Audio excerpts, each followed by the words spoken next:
Hello, welcome back to Gamer Know How. Today we're going to be talking about more layoffs, more exponential suffering. Microsoft is back, and after the COD 6 reveals that were released earlier this month, we've got some more suffering for the gaming industry community and players overall. An industry in decline, the bubble has popped, layoffs incoming after a painful decision by Microsoft's leadership, in quotes. The company has announced that it will lay off roughly 1,900 employees by the end of 2024.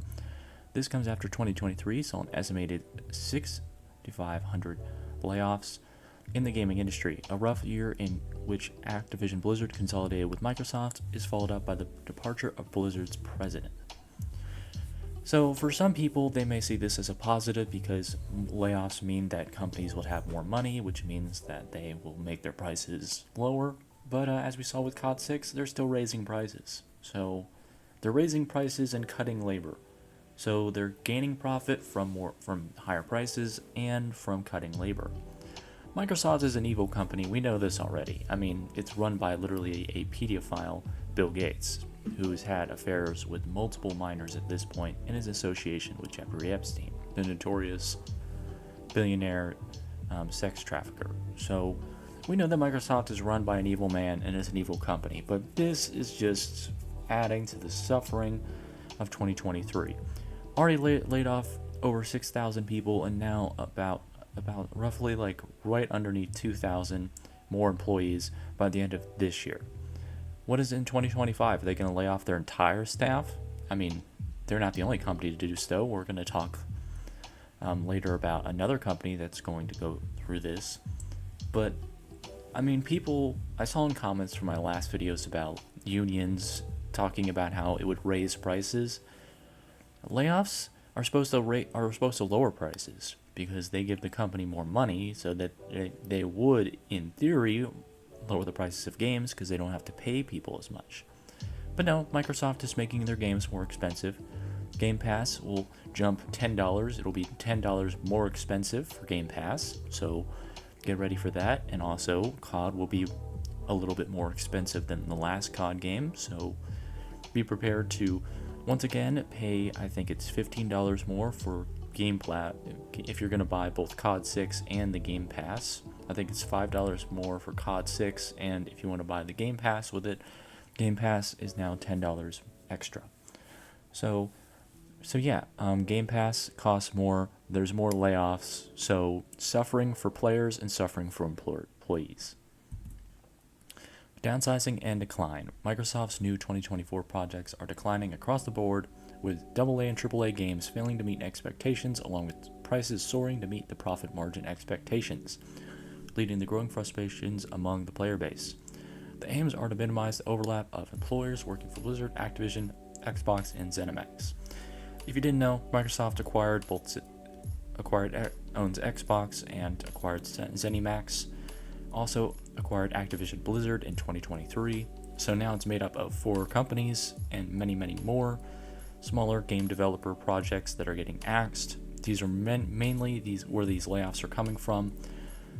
They basically want people who work for both Blizzard and Microsoft to only work for one company, or just lay off the worker in general because they don't need in-between workers. They just want people working for Blizzard, people working for Activision, people working for ZeniMax and Microsoft. They don't want any of these in-between people that make projects inefficient.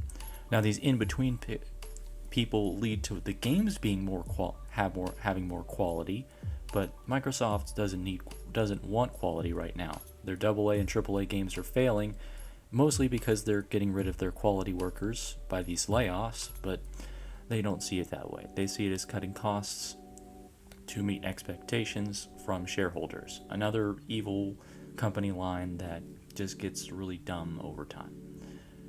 Anyway, so the bubble's popped.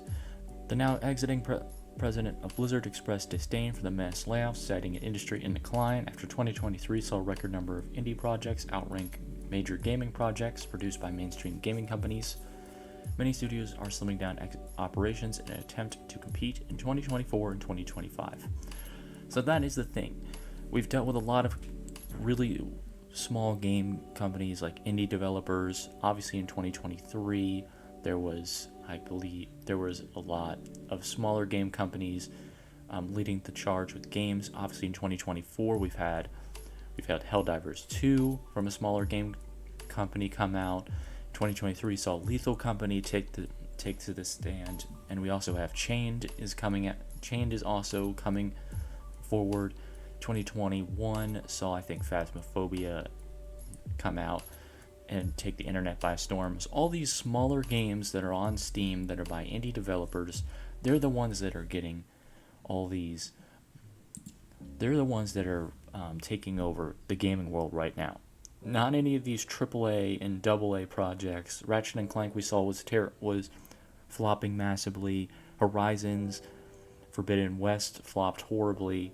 I mean, we're seeing all these big gaming companies realize that their quality games, which they don't really put any quality into because these games are suffering from bugs, patches, and updates not being good, they're deciding we're going to lay off workers and try to make our workforce smaller to try and compare to these indie developers, not realizing that the indie developers have something the corporations don't.